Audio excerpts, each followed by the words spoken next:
Greetings, darklings, from across the interwebs. It's once again I, the Duchess, Precious Ken. I am fresh back from visiting my mom for her birthday, so that was awesome. And I'm back in time to do an interview with somebody who this one's been a while coming. We've tried to set this up a couple times, and somebody I talk to a lot. And I am really excited to go through this. It is my pleasure to introduce to you Matthew Clark of The Joy Thieves, Mary's Window, and is an author. And we're going to talk about all those things. Matthew, welcome to the show. Hey, how you doing? Well, brother, so the first thing I want to hit on right off the bat is I like your style in hats. See, because we both have that fresh style. This is I actually my friend was a millionaire and well, she is a millionaire. But she's like she makes money. Sure. Like, yeah, like millionaire, it's a lot like big stuff. So I said, well, I want a hat like Sylvain wears. And I wanted it for the video, that the new Joy Thieves video, right? Because I just had this whole theme I wanted to go with. But I had no idea what to look up to find a hat like this. And she sent me these and she's like, well, I could make you one. And the prices were like $200-300. And she said, but nobody's really gonna get an up close look for a video. And then she sent me a link for like $15. And I was like, okay, cool. So I just call it the Sylvain hat, but apparently it's a paperboy cap. Wow, nice. Well, I call mine a Greek sailor cap. Yeah. And it's corduroy, so that's dope. But let's talk about how we met. And that was from both of our dear friend, Mr. Daniel Milligan, of the Joy Thieves. And we've both worked with Dan before, is just an amazing dude. Tell me a little bit about how you became a part of that project and met up with Dan. So Dan and I worked at a record store together in high school. Are you serious? That's awesome. Yeah. And he was in a band, and Jeff, our guitar player, was the singer in his band. And I had my band, and our bands played together a lot. And we were just friends. We were like really tight though. Like we went to each other's band practices and like that kind of tight, you know? That's awesome. So anyway, so I got my little record deal and I kind of absconded. I've always been kind of the prodigal friend. I always disappear. You know, I went to Austin for a while, come back. I think I showed up on Jeff's doorstep and I said, hey, I brought like a lot of expensive gear and rock star friends. Sorry it took so long. But I've returned. Yeah, but I'm back. And here we are. Yeah. So I've known Dan since then. And he just I mean, I love because Dan is so I mean, I've known him very long. And he's a very I know the least about him out of any one of my friends that I've known for that long. However, he plays it close to the chest. Yeah, exactly. He's thrown down punches for me. He's talked to me like a friend talks to you. Like we've always had a good relationship. Anyway, and he's always been honest. That's another thing you can count on Dan for. Even if you don't want to fucking hear it, you're gonna hear it. And then you gotta go, God fucking damn it. And you know, you listen though, because it doesn't happen very often. So if it happens, you're like, ah, fuck. But yeah, so we've known each other since high school, and then when I still had a record deal and I had to fire my band. This is a long story, and I love Amy, and I don't want to throw her under the bus in any way. But a long story short is my record label came to me and they were like, "You still have a record deal, but you need to get rid of that." And that's a book in itself. So I was going to say that's like the most famous rock and roll story of all time, like the reoccurring theme of right. And I'm like, well, I have a deal, and they're like, yeah. And I was freshly out of rehab, and I'd met this girl, and her dad was Gary Lamel. He ran Warner Brothers movie for a long time.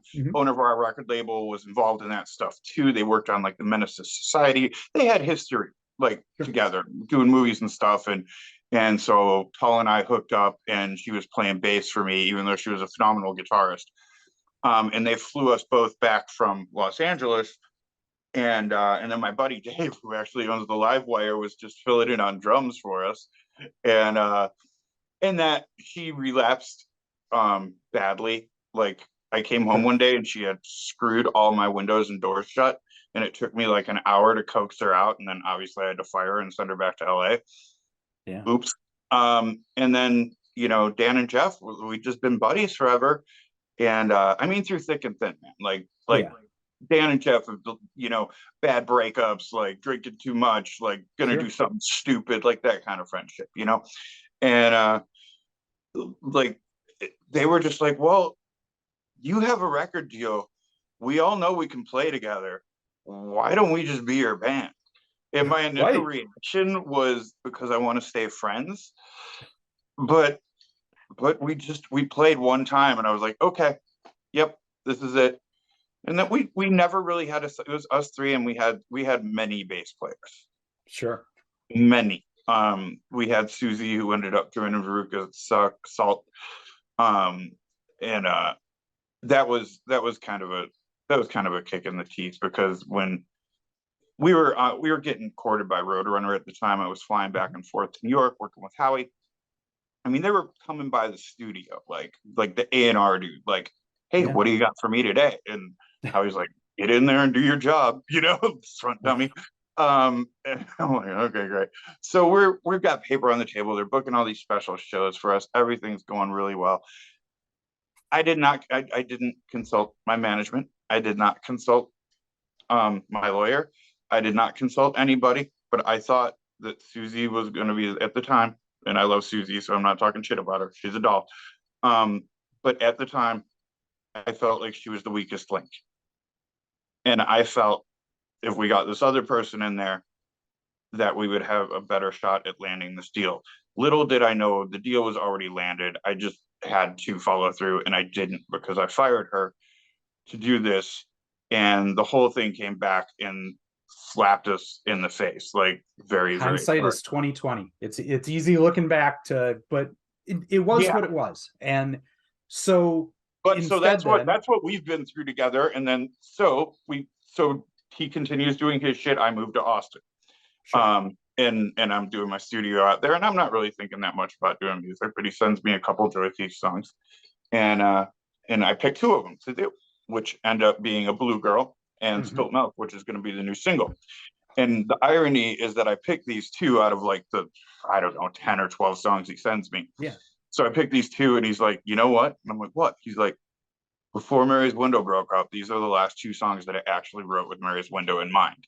And I was like, That's awesome. well, that makes sense that I would gravitate towards those. Right. I mean, you guys had that connection, and like you said, I mean, Right. there is something when you have a friendship like that. I don't know, you can kind of speak in music without having to say it out loud. You just kind of know what the other person is going to gravitate towards. To me, it's really, it's the thought to me is I have to be comfortable on stage to do my job. And I'm not comfortable if I have to look behind me and wonder if you're doing your job. So that's where that trust factor comes in. I don't have to look behind me. Right. I know they're doing exactly what they're supposed to be doing. Exactly. Yep. You have two people there that are just such Mm-hmm. pros. You always know they have your back.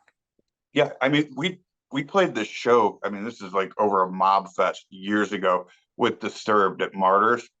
Mhm. And I was all sweaty and all hot, and I was literally at the point where I was like, fuck. And I like laid down my guitar and ran like up through the crowd outside to like cool off. Wow. And they just kept the riff going for, I think it was in the song Kerosene, where the Big Black cover, and they just kept it going for like 5 minutes and came back upstage, started singing, and we came back to it. It's Like it's you nice don't miss to a be beat. able. That's a real Yeah. rhythm section there. Yeah, they're tight.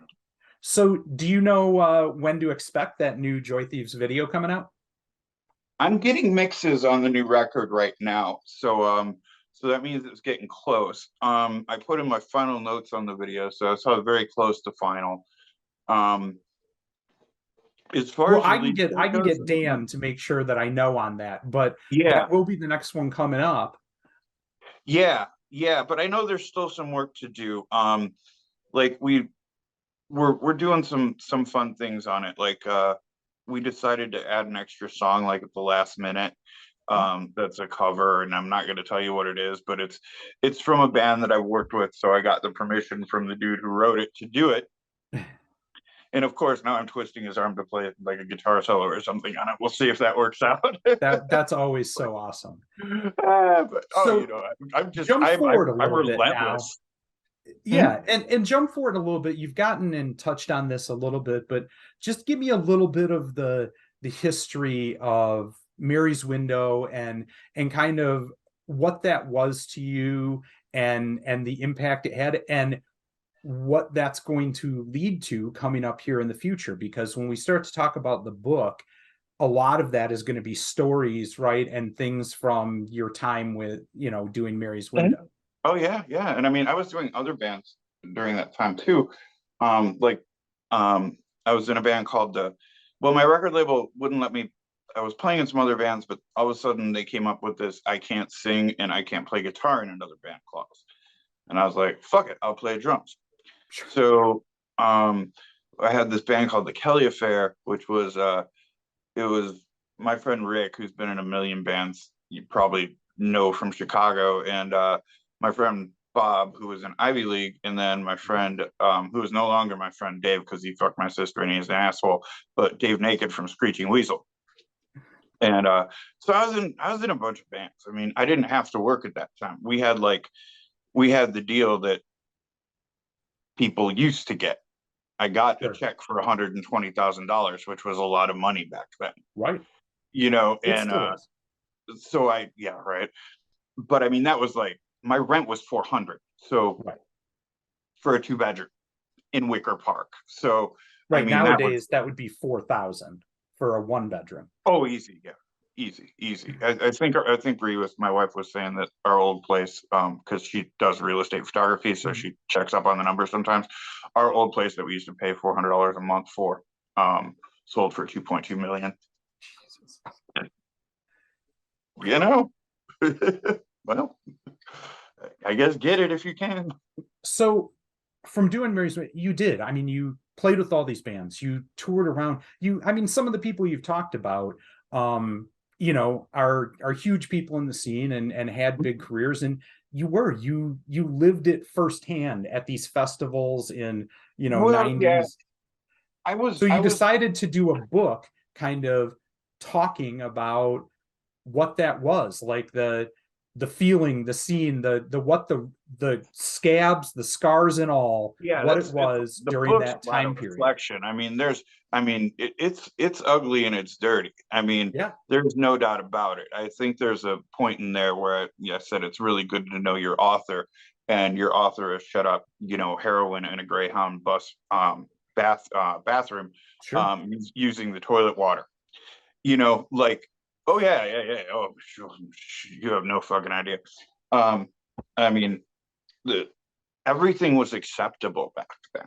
Like it was, our A&R person was the ex-tour manager for Motley Crue, and he would literally tell you that his job was strippers and cocaine. So when they were trying to get me off heroin back in the day, like 95, something like that. Yeah. They're trying to get me clean. His idea of getting me clean, and he talked to my parents about this, like they had an intervention with me. Their intervention was, I move in with strippers and cocaine. You can drink as much as you want. You can do as much blow as you want. We'll bring strippers over every day. Just don't do heroin. That's how they tried to fix me. I've never heard of that particular methodology. It did not work. What I found out is that you can mix heroin. Maybe that's why I've never heard of it. So in 1995, it had already scientifically been established that that's a shit plan. Yeah. All right. So tell me a little bit then about, there's these stories, the darkest parts of it, the scars on it, but why did you need people to know this story? And why is in the book that's so important? Because you went through this and kind of you said. The full, I broke this down into smaller portions. The full book is 488 pages. And so here's what happened. I wrote this all out. So I had gotten out of prison. which was absolute bullshit. I mean, this is U.S. Marshals took me down. I mean, it was ridiculous. It's shit you wouldn't believe, straight out of a fucking movie. I'm like, little old me, over a clerical error, and then extradited me like Hannibal Lecter out of Texas back to Chicago. Spent 3 months in a maximum security prison with a murderer as a cellmate. So over a clerical error, by the way, and let me stress that it's over a clerical error. But the parole board only comes 4 times a year, once every 3 months. I got there 2 days after they were there, so I sat there and waited for them until they fixed their error. Yeah, so I kind of wrote. I went and I made one copy of the book, the 488 pages. Yeah. Went to Kinko's or FedEx Express, whatever the fuck it is now. Back when those things existed, yes. Right. I made one copy of the book, probably cost me like $30 or whatever. I was going to burn this freaking book. That was my plan. I'm gonna let go of it. I'm gonna burn it. You and Franz Kafka both. I love it. That was my plan. Anyway, the evil woman that I was with just took all of my belongings, and that's one thing that she took. She took shit that she knew was sentimental. She's a very bad person, and we'll just leave it at that. Anyway, so she took that. So I started dicking around with it, and then I started talking to Steve about it, and this is about the time that Howie passed away. So me, Mark, and Steve started talking a real lot, just because we were all really close with Howie. And I just honestly, I was drunk and stoned, and on a whim, I sent a chapter to Steve. And he sent me back like the nicest review, like that you knew wasn't blowing smoke up your ass. Sure. And said, I'll write the forward for you if you'd like. And I went, okay, I guess I'm going to do this. And I just made a decision. So I think it's important too, when you're saying Yeah. Steve, to say who you're talking about. Steve Silver, yeah. Concierge to the stars, as he likes to be called. Tour manager for Ministry Public Image Limited. Who else? Killing Joke. Yeah. What else did he? He did another good one. I can't remember what it was. But yeah, he's got great stories. Yeah. We did a live show that was really fun. It was because the funny thing is he's just enough older than me that when I was really, really young and just like kind of watching shit happen, Sure. that he was in the group that I was watching the shit happen with. So I kind of like saw it as a fly on the wall a little bit. So I could kind of piggyback on some of his stories and stuff, which is neat. Sure. Yeah. So you had the book come out and you did this and you shared it, and I'd read through and oh, there it is. There you go. So where can people get, to start out with, Junk Poet, and then we're going to talk about where you went from there with it, but where can people get a copy of this and kind of hear this story? Right now, it's just directly through the Junk Poet Facebook. Just reason being, it was time to revamp all of the websites and stuff. Sure. And so we just said, okay, well, we're going to take a break. Like, we were finishing up the Human Element record, my acoustic industrial project, as it were. So we were just finishing that up, and I'm like, all right, I'm going to take a break. Like, once we're done with this, because I had already had all my stuff for the new Joy Thieves record done, like maybe a year in advance. Like, we're ahead of the game on this stuff. So I knew that even if I had to do stuff, it would just be small extra vocals and extra guitar here and there. So it wouldn't be that big a deal.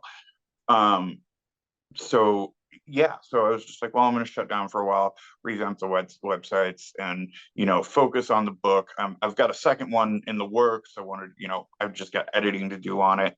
I mean, I've got the next 5 books written, but they need to be looked through, edited, some things added, taken away. There's a couple things in there that there's a couple things that shouldn't go out into the ether, and that's just the way it's going to be. That's a big part of it, is like you said, having the band, friends, family, people to reach out to you to just do that, tell you, look, it's important to tell this story, but maybe this one just needs to be for you and for us. You know what I mean? And that is important, to kind of have that boundary and have somebody to bounce that off of. Well, and that's yet another Dan Milligan thing. I mean, he did the editing on the book for me.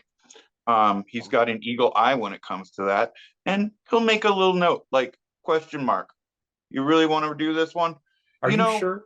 Yeah, exactly. Yeah, sometimes I take it, sometimes I leave it. But but the bottom line is he's got a a good eye for that kind of stuff too, and I think that's a big reason that we work well together is we are so opposite ends of the spectrum. Yeah. Like he is so about the tedious and the blah blah blah, and I'm so about like creativity. So I think I'm editor friend for a lot of yeah, people's stories too. I think a lot of people come to me and, bounce it. So here's my thought and just, consciousness stream. And then I say, that's awesome, but maybe keep it to this. I love that. well, the amount of stuff I would be doing, like when I was, and it made sense when I was in Austin because we were right across the street from a resale shop that was it was Austin Pets Alive resale Mhm. shop. So all the donations went, to help pets. So I started making these little puppy t-shirts.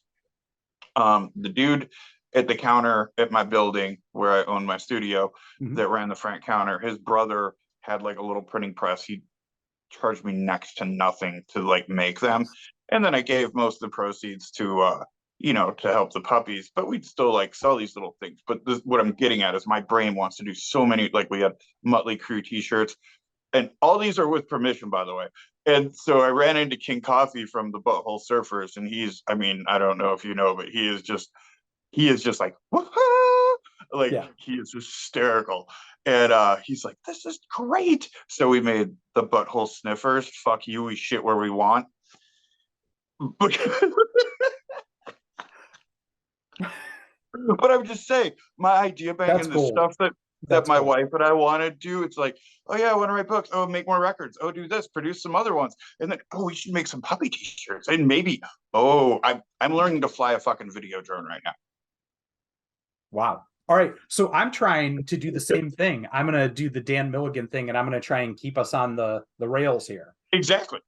So you mentioned briefly coming up there. Another thing that I heard and really liked is you're working on this acoustic electro punk kind of project and sound. Tell me a Yeah. little bit about that and what people can find of it and have I mean, excited to hear. the book Journals from Jail. I didn't. Mhm. You have one of two choices when you're in the bad place. Um, you can hang out with the idiots and waste your time, or you can get something done. So I was all about paper and coffee. And I had a nickname in there. I think it's just because Jason is your token name for a white guy, but they called me Freaky Jason. And as long as the gangsters think you're freaky, they leave you alone. They they're scared of that more than a Sure. scary dude. Yeah, more than like a I gang. think Like that's life yeah, in general. I mean, yeah, if it's, somebody who's bad, but it makes sense, yeah. that's easier for people to grab. But like Right. that wild card, you have no idea what even motivates them. That's Exactly. somebody to be scared of. Exactly. So it worked out to my advantage. We'll just leave it at that. So anyway, so I pretty much got left alone. I've gotten like a couple fights and broke my hand once, but pretty much got left alone. But so I wrote. That's what I did, and I came out of there with, I mean, bundles and bundles and bundles of lyrics. Like a Blue Girl, the Joy Thief song, is actually three of my songs. Like, and they just all like laid in. And so there's missing pieces because otherwise it would be like a 15-minute song. But but all that came from being in the bad place and just like Sure. sitting there and writing and writing and writing, and I would, you have to express some sort of dominance when you're there. Sure. And so I would just pound on my table and sing my songs, and that freaks them out. That keeps the riffraff away when you're in Sure. the bad place because they're just a little, what's wrong with you? What's Like, going oh on no, with that guy? Sure. yeah, I know. And I'm honest. I'm like, I'm just writing a song, and they're like, okay, so whatever. So, But but you were yeah, doing this acoustic and electro punk, like I said. I yeah. mean, So all these aspect of songs are project. like, is what came out of there that wasn't a Mary's Window song or wasn't a Joy Thief song. So I'm left Right. with this pile of like 40 songs. So I just basically gave like demos of them to all my bandmates. And then we included, because we were locked down over COVID. And so Desiree, Jeff's wife, our guitar Hmm. player's wife, and she sings in their cover band. Hmm. And she's a good singer, but I mean, we were locked down together. So I was like, hey, you want to do this with me? You know, and she's like, yeah. So we ended up adding her as a member. So we got the female voice. And it honestly, it reminds me a whole lot of like Floodland, like kind of that vibe. Yeah. Like not necessarily sonically because it's not that electronic. It's a lot more acoustic involved, Yeah. but just the play on Andrew Eldridge's voice and her voice, you know, was just so I think there's a lot of that vibe to it. Like it's it's goth, but it's goth in a current 93 Sure. Like meets the folky goth or whatever meets that, had Bright Eyes its day. almost, you know, but with serious subject matter. Yeah. Um, yeah, so this basically they were the misfit songs that I really liked, and I didn't know really how to do them. And so I made the demos and I let everyone pick what songs they liked. And Dan picked like six of them. And like in 2 days, he had me drum tracks to those six. So I was like, well, I guess I know what I'm doing for the next 2 weeks. So I just started plugging away at it. So and honestly, it's everything I envisioned and nothing that I envisioned all at the same time. Like how he was gonna work on this with me. Like I had he had written all like the piano parts, but he sent me like different versions on different pianos, different organs. Although it was I have his ideas tracks for the songs.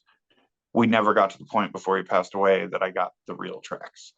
So I sent those to Dan and we tried to stay as true to Howie's ideas as they were on that.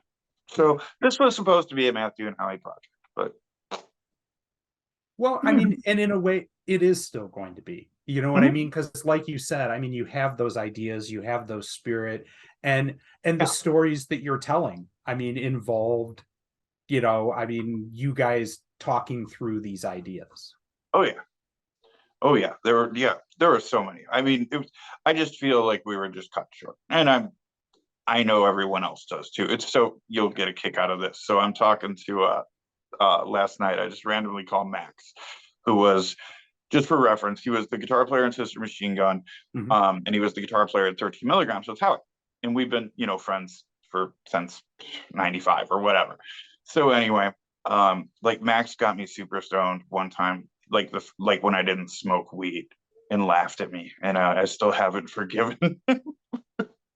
But anyway, so I call Max and we're chit chatting and we're just talking about what we're doing. And he does like these weird puppet things and whatever. I'm like, what are you doing? He's like, actually, I'm doing a remix for the Joy Thieves. And I'm like, what song? And he's like digging deeper. I'm like, I sing that one. He's like, that's you? That's that awesome. but that's how small our world is. Right, right. That's awesome. All right. So, when can we maybe expect to be able to get a hold of some of this material? Do you got a plan? I'm I'm gonna guess that for me, I have one song to make. This just, this was all on the to-do list. I had one song left to mix on the Human Element record, and Mhm. it was this. I'd written this song, and there's no other way to put it. I wrote a song that a dude can't sing. Sure. Like that's just it's like this slinky like I wrote it after I was in New Orleans and it's called Baby Voodoo Star and it's like I call you baby voodoo star make a porno film crash a fast French car so it's like it's really like I'm like I cannot be a 50-year-old dude and try to be sexy like that but I'm like Des can so I was like Des you want to sing one for real like not backing vocals and she's like Yeah. yeah so anyway so we did it and it's but that's the last song I have to mix and that's when my wife got sick so when Jeff has a show up here he brings me pieces of gear from the studio that I need but it's just been a slow process because I wasn't even completely moved in Right. And I know this is, that's something you've been up against, and I don't know how yeah deep you want to, get into it, but I mean it's something sure, we're dealing with and it's real and it's life changing so yeah. So you your know wife got sick, like real sick, and it put a yeah. halt on a lot of things because you had to become a full-time caregiver for her in a Oh lot of yeah, ways. I couldn't leave the house. I had some jobs with my buddy that were just very very good paying, like the kind where you work 2 weeks and don't have to work for 4 months. Sure. Good, those jobs. and it's Like right when it got people bad, on and oil rigs and stuff, you know? Yeah. right, but it not that high, but we pull cable and Mhm. like for like IKEA shit like that. Sure. Hooking up their internet systems, yada yada yada yada. But the best part is there's no people because you do it from like 3 a.m. to 11 a.m. Nice. Beautiful. Pop Yeah. some headphones in, just get to work. Exactly. You work with one of your buddies you've known for 30 years, it's fine. Nobody gets mad. Just Yeah. work at your own pace.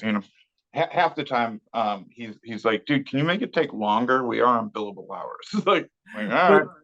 But Yeah. so anyhow, yeah, I mean, it became your new life is kind of having to rethink everything that you did and Yeah. have all of your projects on the back burner because she was the most important one. Well, I'm getting I got a decent little setup going here. Like it's definitely enough to work with, especially for like I can lay guitars and I can lay vocals and I can, mix in the box. So I got a decent setup going. I brought my Genel X from the studio, the expensive speakers. So, just initially I had kind of a more modest setup, but I was like, I think I'm gonna be working from home for a bit. Yeah. So yeah, that's and yeah, we had to rethink everything, and we're still having to rethink some things as far as just red tape and bureaucracy. But that's, I mean, that seems to be standard right now. We have friends that are doctors, friends that are RNs, and the weight we're going through is unfortunately normal. Yeah. So Yeah. coming up, you have new Joy Thieves song coming out. You have a new book that's coming up. You Yes. have the Okay. So acoustic. Spilt Milk is going to be the first single off. It's going to be the Spilt Milk EP. That's the one we shot the video for. Yep. And then the Human Element records called The Angels Have All Gone Insane. I love that. Yeah, it's from one of the Kelly Affair songs actually. That I'm like I cannot. There were a couple lines I could not let go from those days. Not the whole songs I needed, but a few lines. Like one of them was I break my arms embracing you. And I'm like, I don't know where I was when I thought about it, but I really like that one. But so we've got that one. We've got one song left to mix, and then we're gonna do a neat release on that one. Like it's gonna be like a cool package. We got these. So the next single is called Put Down the Bottle. So let me preempt it with that. So we got these little glass bottles that have corks in them. Mm-hmm. And then when you pull it out, it's a flash drive. That's awesome. I love that. And they come in it's going to be in like a little box. So this is, I've really kind of like, I want to do what I want to do with this. Like, I know this isn't going to like make me a lot of money, Sure.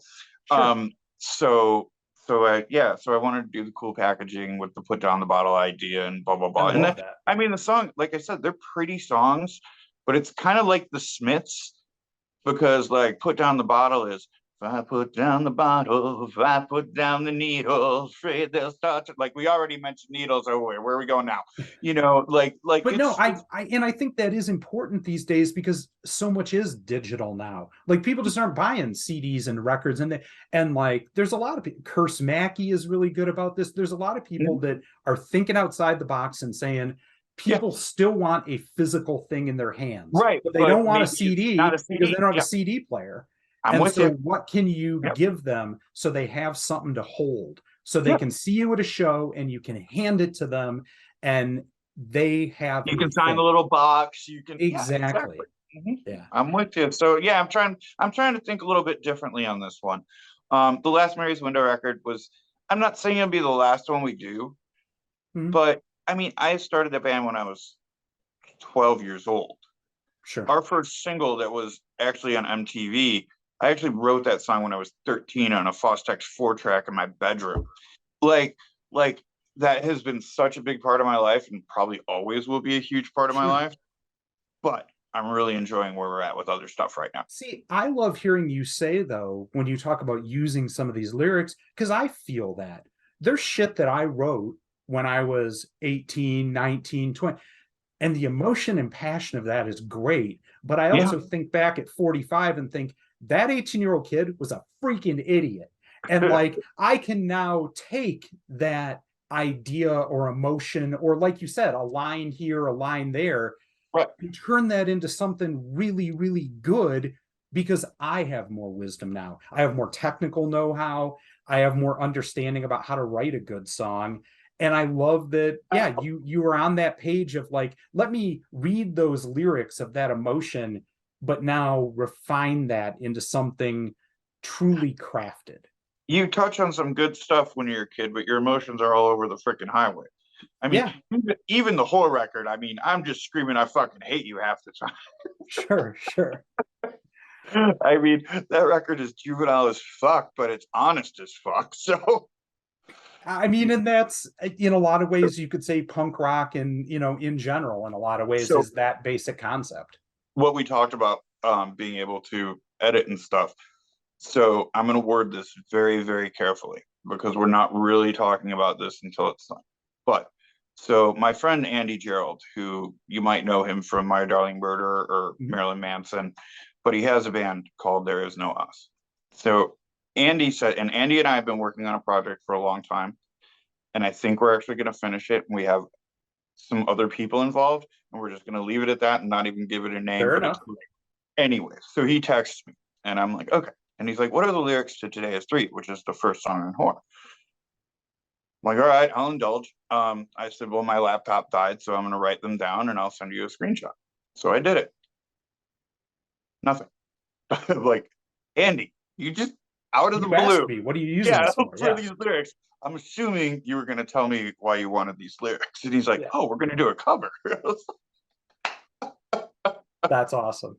I was like, that's fucking great. So yeah, we we just had stuff we won't talk about, but some people we were working with were out on some tours and they got ended up in the rehabs and things. And so the project we were working on, like 4 years ago, just people dropped out because of what was going on. Some of them Yeah. just got big tours, had to leave, and because it was all kind of people that you kind of see like backing, the people, the hired guns, you know, Yes.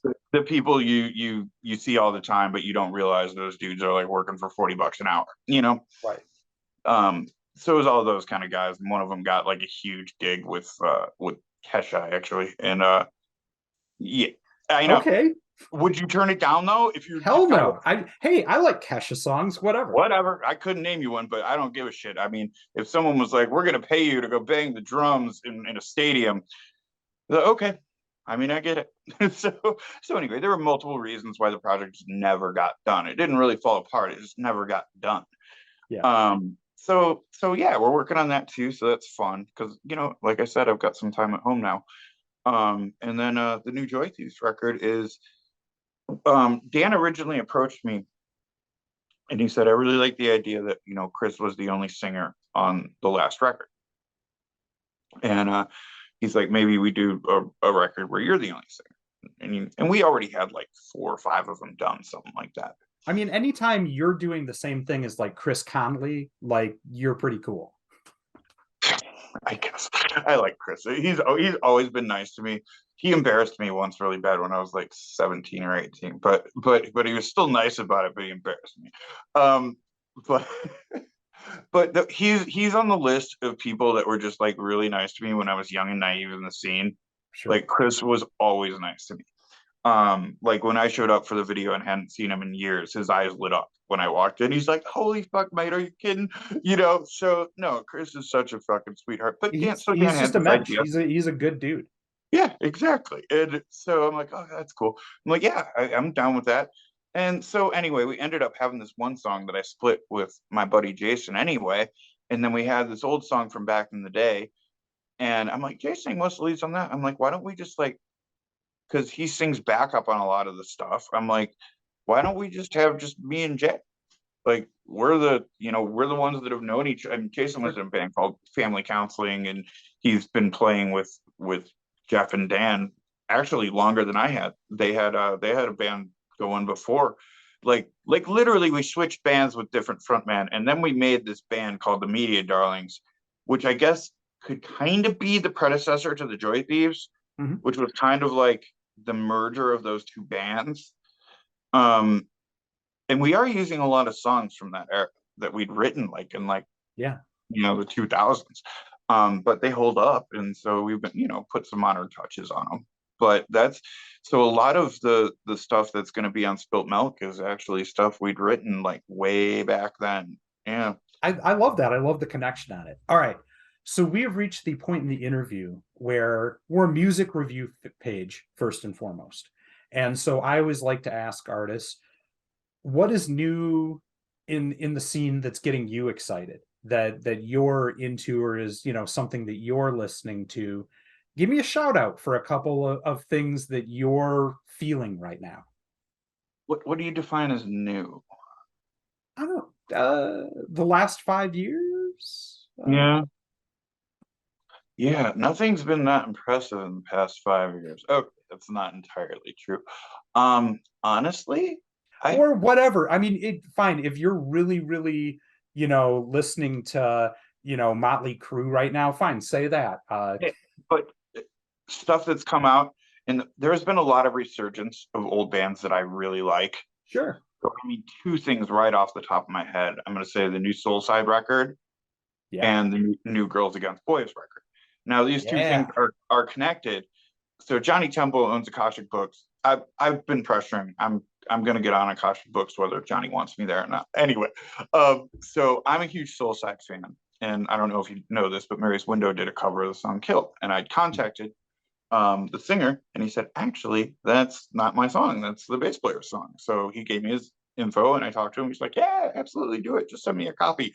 So they've been like awesome and sweet. So and I'm such a huge fan of theirs anyway. So that would be like those two new records are just freaking phenomenal. And if you, I mean, people that haven't heard Girls Against Boys, like Oh yeah.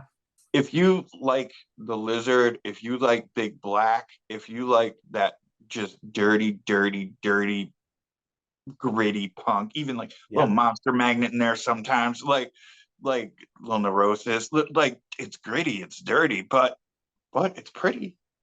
Early on with Yeah. Amaranth, like in the mid late 90s, I used to go see that a couple times. I saw them, and just incredible energy. Yeah. I mean, yeah. And I mean, I don't know what else to say. Like, That's okay. That's all right. I haven't even like, like SNL. I don't know if I even watch the musical artists anymore. Like it's really kind of to that point. But here, I'll give just a weird person that I really enjoy Yeah. that everyone should know about. And it's normally wouldn't be my cup of tea, but it's just so well done. Have you heard Lady Sovereign? No, I don't know. Oh, she is an English rapper with a sense of humor. I'm into all of that. Just trust me on this one. She is All right, I'm gonna look out. I will look up Lady Sovereign. All right, Matthew. The other thing we do is spin out to a song of yours. And okay. I mean, we could go with Joy Thieves and, something like that, or Mary's Window. But what is something that for the book and whatnot, that you feel really encapsulates, if people haven't heard you or don't know you, what is a song that you want your first foot forward to be this for them hearing? That's a very interesting question. Well, I'm a almost serious journalist. All right. So I'm gonna go with, and this is the reason why, because we were working on this before COVID, and we were gonna do a video for this one, and I have a really nice layout, and Des was going to be a big part of this one too, and we still might do it, so I'm not going to give the ghost away. But the song is called "The Color of Your Cancer" off the last Mary's Window record. Do you know this one? Yeah. Yep. Yeah. I love it. I love it. It's been such a pleasure talking. I mean, we've talked a few times on the phone, but I'm glad we finally got to do this interview. I think everybody It's a really, little more personal, isn't it? it is. It And you is. see, I'm crying. Oh no, those are just bags. Never mind. But no, everyone needs to go check out both the book, the new Joy Thieves song coming up and single coming up. I mean, But Steve Silver said it. It's your backstage pass to hell and back. I love that. And it really is a chance to experience and dive in to the scene and feel what it was like there. And like I said, with no holds barred, the good, the bad, the ugly, the filthy, all of it, it's all there, and get a chance to experience the service, my friend. So no, it's been a real pleasure. Thank you, Matthew, for joining us. And everyone check this out. I'll have links below for all of you out there in interweb land. Please keep it dark, y'all.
I'm not that strong.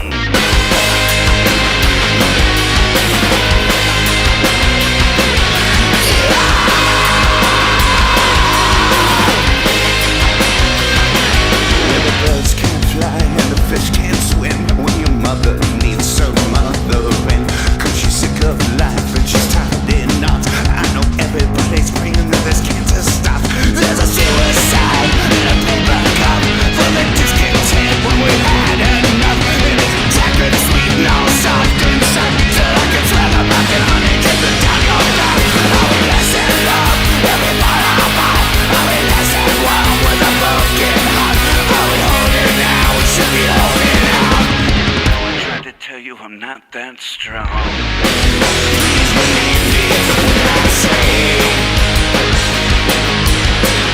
This doesn't happen every day. Some other way, some other way. Please believe me when I say,